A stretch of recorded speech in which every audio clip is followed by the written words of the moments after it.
Travel and Things, in association with Rugged Wear, Real People, Real Clothing, Real Solutions, proudly presents In Conversation With. I am your host, David Batsoffen, and today I'm joined all the way from Hoedspruit by Ian Owtram. Ian, hi, welcome to you. Welcome, David. Thanks very much for having me. It seems as though it's only a couple of days since I saw you, but yeah. Well, nice this is it. Let me immediately pin my colors to the mast and say that Ian and I spent 3 days at his hide relatively recently, and we shared lots of stories. We found out we have more than we thought in common, but as the saying goes, what gets discussed in the hide stays in the hide. Otherwise, otherwise we're going to be in trouble. Ian, for people who don't know you, and I know when I arrived at Antares, I've been told that you were a legend in the guiding industry, and you said to me, no, not necessarily a legend, but you've been doing this for just a few minutes, haven't you? Doing this interview for a few minutes, yes, but doing guiding and conservation work, probably just over 30 years in total now, yeah. So. And what got you into it?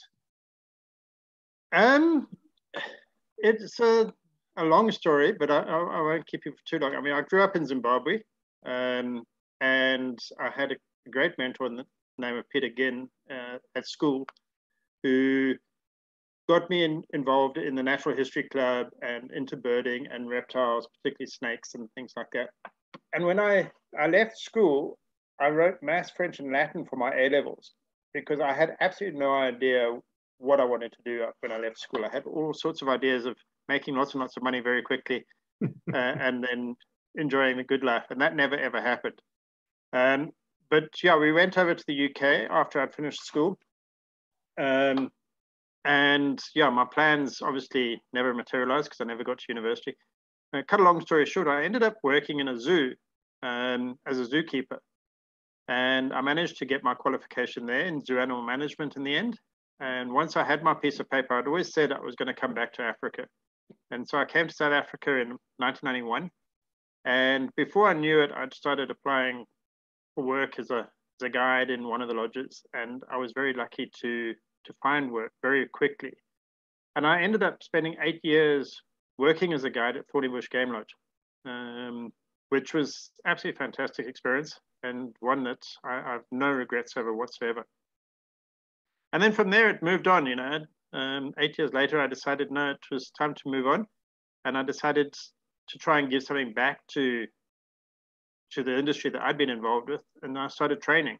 So I set up a training school and I did that for about 16, 17 years or so. And then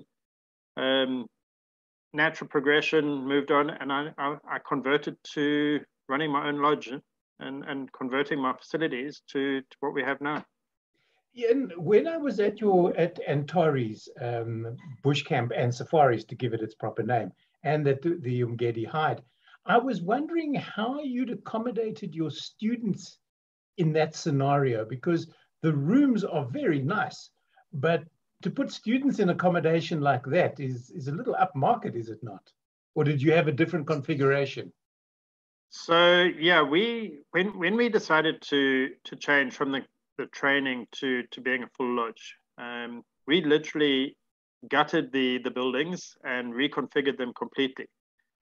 So the accommodation where you stayed used to be 4 bedrooms and 3 shared bathrooms. And the main building was fairly similar. The kitchen was still where it was, and the dining room and the lounge more or less where it is. And the reception lounge area now was where my classroom was. But where you walk into the camp now was like a storeroom and a couple of bathrooms and things. So your bedroom, for instance, where you stayed, used to be a bedroom that slept 4 people. And then they would come out of the bedrooms and have to walk along the paving to get into one of the bathrooms. Okay. But we now gutted that and we made all our bedrooms en suite. So yeah, we certainly upped the standard, you say. You did indeed. But I suppose more than just coming to stay at Antares, the real reason for me coming to you was because I had not been in a hide since 2018. I was going to do an article for a magazine on hides, and then of course two things happened. A, the magazine closed, and B, COVID came along, which put paid to the article. But as I said in a blog that I wrote recently, I'm hoping that your hide now becomes the cornerstone of the new article. So talk us through the hide and how that came to be. I've got some slides. So that was, for me, the big afternoon when these Ellies came down to drink. Yeah, and to be honest, elephants is probably our big draw card in the hide. I mean, the whole concept of the hide originated. I had a friend bring some of his clients to me, and I used to do like a day walk for them or whatever, and then they would have breakfast. And he's very keen in his hide photography and stuff. And he was looking at, this was when we were thinking about how we were going to change the whole configuration and stuff. And he looked down to the waterhole and he said, you know what would work there really well is an underground hide. And I hadn't thought about that. And when Mel was my wife, and I started thinking about it, we thought, you know, if we're going to go into the lodge industry, we need to have something that sets us apart from everybody else. You know, there's so many lodges out there now that offer, which I guess you can call it the traditional experience, where you have a couple of game drives and maybe a walk and your accommodation. And you know, we all have very similar sort of game viewing opportunities. Right. Big Five, we're open to Kruger Park and all that sort of stuff. But something that's not that common, it's becoming more popular, is these underground hides. And so we decided we were going to do that. And as you got to experience with these elephants, sitting there at ground level, literally, you know, your lens is probably only 3 or 4 inches above the water level, and having these elephants right on top of you, you can't actually explain it without people believing it. You've got to be there to experience it.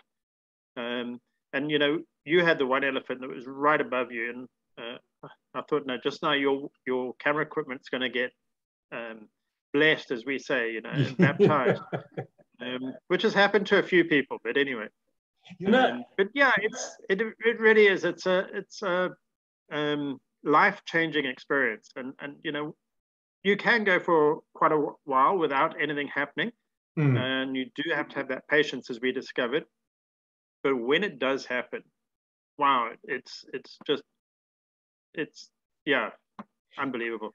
You know, Ian, this particular afternoon for me was interesting for a multitude of reasons, not least of which is A, how quietly these animals actually move, and B, I had no inkling. Although there was a window next to me, I wasn't looking out the window. I was focused in the front and on the water. I had absolutely no inkling that they were coming until a foot literally thudded down on my lens, let alone in front of it. And I sort of went, okay, now's the time to pull in, to go from 500 to 50 mil, because these guys are going to climb into the hide with us. And although they only spent a relatively short time, it was so exciting to have them that close and that relaxed. Even though one of those bulls, in fact, the front one, you can see that he's in must. Yeah. So, yeah, generally the elephants are very relaxed, and we normally are able to walk down from the camp. You know, the hide is within walking distance from the camp, and it's all enclosed within the boundary fence. So you're right, relatively safe. You do obviously have to take precautions as you're going down, but generally the elephants have become very accepting of us. And as I say, when we did the hides, one of the things I purposely made a decision on was to make sure that the shutters were not behind glass or anything. So you're totally open and exposed to it. And for me, apart from being able to see them, the big draw card is being able to smell them and hear them as well. Yeah. And it really does make you look at things from a different perspective. You know, I started looking at these elephants long ago when we first opened the hide. And it's amazing when you're that close and you can relax and enjoy it. Then you suddenly start looking at different aspects of them, you know. And one of the things that got me was how they actually put their trunk onto the water to siphon it up. And it was quite interesting. You know, they would spread the tip of their trunk out over the top of the water and make a perfect seal before they would suck it up most of the time. And when you watch them from 30 or 40 meters away in a normal waterhole, you don't normally focus on little detail like that. And all of a sudden you start to see, you know, animals in a different way.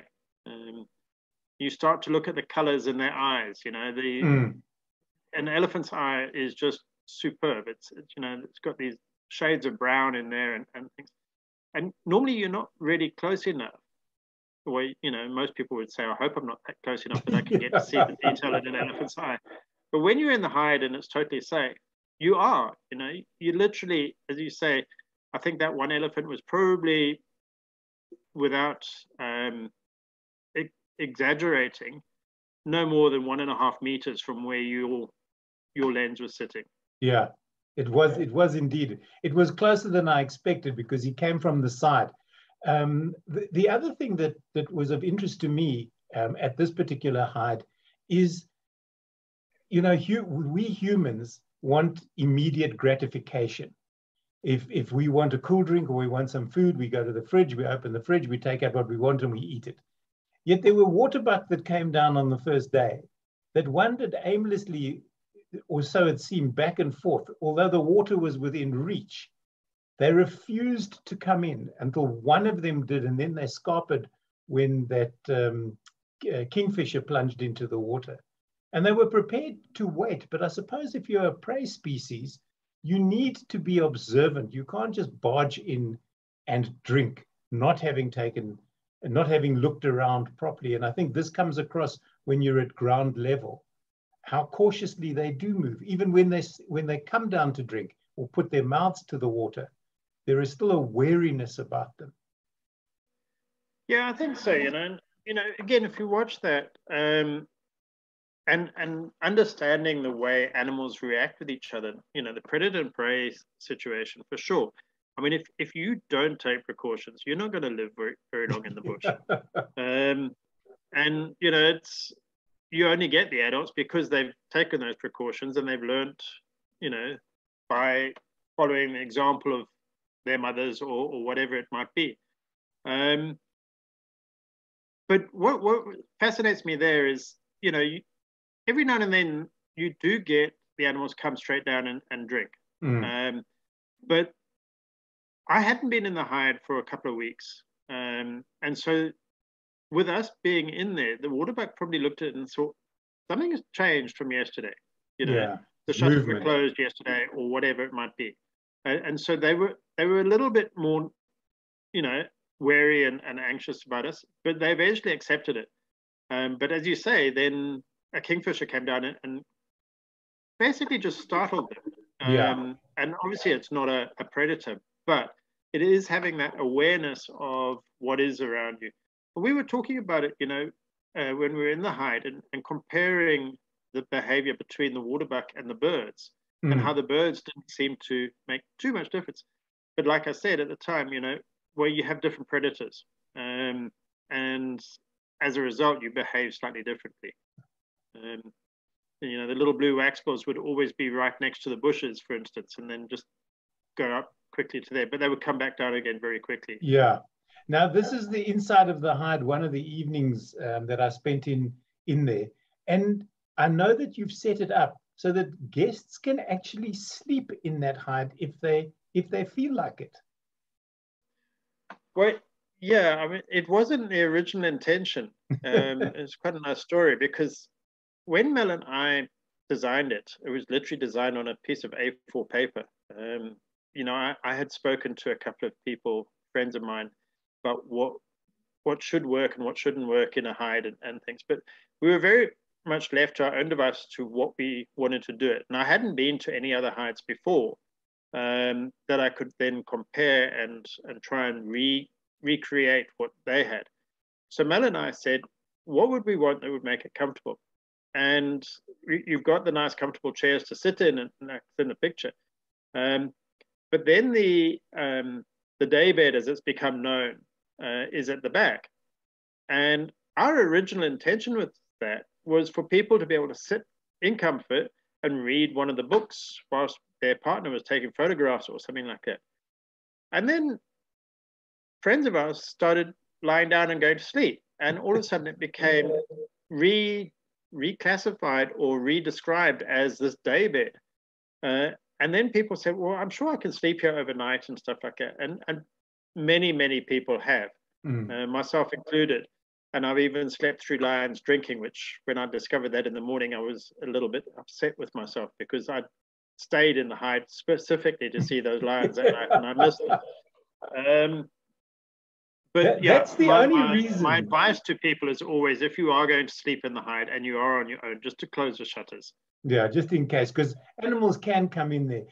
That's my camera bag lying there, and I did one morning, I think, decide to take a nap on that bed, and I must say it is extremely comfortable, and it's very easy to fall asleep in there. There's little or no sound to disturb you, and as you say, you can easily sleep through something small or smallish. Elephants, I think, might have woken me, but lions could have come in and out, and I would have been absolutely none the wiser. Yeah, and particularly things like civets and genets, which literally, even if you're sitting at the shutters waiting for them, if you're not paying attention 100% of the time and you get distracted on your phone or something like that, for whatever reason, they can sneak in and out, have a very quick drink. They literally are spending 15, 20, 30 seconds drinking and gone again. So if you're not ready for that, you're going to miss that shot. Yeah, these are the waterbuck that we were alluding to earlier on. I think this is the one that eventually came down to drink, and that other one just scarpered off. Came back several times, but didn't drink while I was there. After you left, within 20 minutes, they came straight back down again to drink.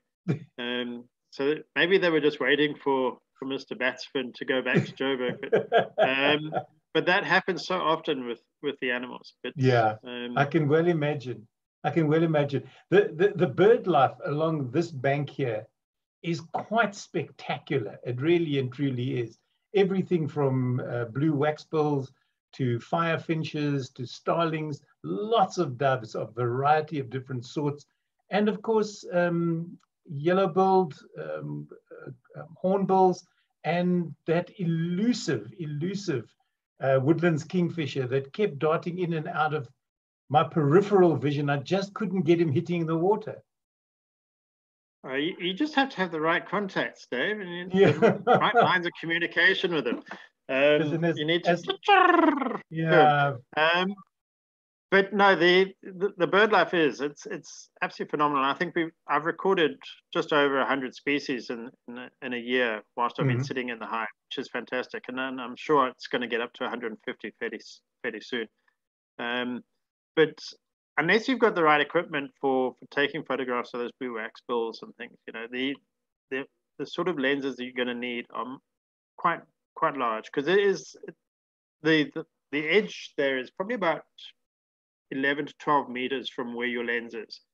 It started off about 10 meters away from the thing, but the elephants have slowly moved it back over 2 years as they keep digging it away and stuff. So it makes it a little bit difficult unless you've got the right equipment. But what I've done in the meantime is I've tried to create a small reflection pond elsewhere in the camp, so that other people can still get nice photographs of blue waxbills, and the smaller birds. And that, you're only sitting 3 to 4 meters away from the edge of the water that you'll be photographing on. So we've tried to set up a variety of different opportunities within the camp. There's also Hornbill Deck, which you and I sat on one evening and watched an elephant feeding on the marulas just beneath us. Not in the tree, I'll have the viewers note. Although it's a hornbill viewing deck, and that's because the hornbills are breeding in that marula tree. They'd vacated and the elephant was standing close by. Yeah, and it also makes for a really nice sundowner spot as well. But this guy here he entertained us every morning, I think. He did indeed. Him and the grey heron. Yeah, I'm not sure how long my population of tilapia is going to last in that waterhole. The way this guy was catching things was incredible. And he's obviously found himself a nice little restaurant to go to first thing in the morning. He only seems to be there first thing in the morning, but he catches a good meal and it keeps him going for the rest of the day, I think. Yeah, fish for breakfast. I sent this picture to a chef friend of mine and said, is this the breakfast of a champion? And he said, no, it's got to be bacon involved. Otherwise, it's not a BOC. Oh, then you'll have to get a leopard or a lion taking out a warthog if it's going to be bacon. Indeed. Ian, for people who are looking at these pictures with us and wondering, am I going to be sitting in this hide with lots of strangers and not going to be able to get good shots, or people are going to be noisy, which I've had before, and I've actually left a hide in a reserve because a group of drunken tourists arrived and kept going, shh, shh, look, it's a photographer, shh. And of course, that just ruined the experience. So how do you work the bush camp and the hide? Is it single use? Can groups arrive if they're all together? Okay, so because it's a self-catering camp, we can run catered options if people request it, but it's an additional charge. But I sell the camp exclusive. So whether there's 2 of you or a group of 8 of you, we actually have 10 beds, but I try and keep it to 8. And then, so if there's only 2 of you, then you've got the camp to yourselves. Right. So I don't mix and match groups. I find it a much easier way to manage the camp. It also means that within your own group, you control what time of day you want to go on activities. So if you want to go on a game drive, it's only your group that's impacted. So you can tell me, I want to go on game drive at 9 o'clock in the morning instead of 6 o'clock. That's fine. I'm basically at the beck and call of the guests in that case. Okay. And a lot of the guests sometimes choose not to go on game drives anyway because they just want to be in the hide. Likewise, the hide is only there for the use of guests in the camp. I do make it available for day visitors, but only if I don't have guests in camp. So I can only book it out from a day visitor's point of view 2 days in advance when I know that there's no other bookings. Right. Inside the hide, there's 5 office chairs that people can sit at. So comfortably, 2 per window is ideal. And then, if there's a photographic guide or whatever, he can have the 5th chair. So yeah, it is a little bit limited from the number of photographers that can sit in the hide but at the end of the day, space is a premium. I didn't want to build a massive, huge hide that could accommodate every single guest. It is quite often you don't get a full 8 photographers coming anyway. Yeah. But if I did, then, that's one of the reasons why we built those other structures, like Hornbill Deck and the reflection pond, so that people can move around and stuff. But I do appreciate when the lions or the elephants or whatever do show up, then everybody wants to be where the action is. And I have had it where I've had 6 photographers, so 3 at each window sitting there. And each of them probably had 2, if not 3 cameras. So you can imagine just how crowded that would have been. And it was quite fun standing behind them, listening to, oh, which lens shall I pick up? Shall I do this? Shall I do that?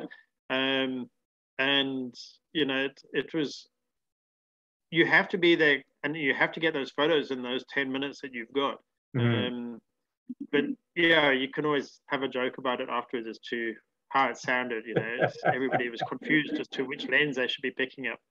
The biggest and if you've only got the one camera body and you have to start chopping and changing lenses, then there's a problem. There is a big problem. If you're a proper photographer, you arrive there with more than one body. It's just a heck of a lot easier. You put every lens you own on every body you own, and then you just pick up and you set them at the exact same thing. So all you got to do is pick up a camera and press the shutter button. Ian, before I say goodbye, you don't pick up your neighbor's camera. Yeah, because then the images belong to him and not to you. Before I say goodbye and ask you for contact details, I have to go back to this. So In Conversation With is presented by Travel and Things and Rugged Wear. Real people, real clothing, real solutions.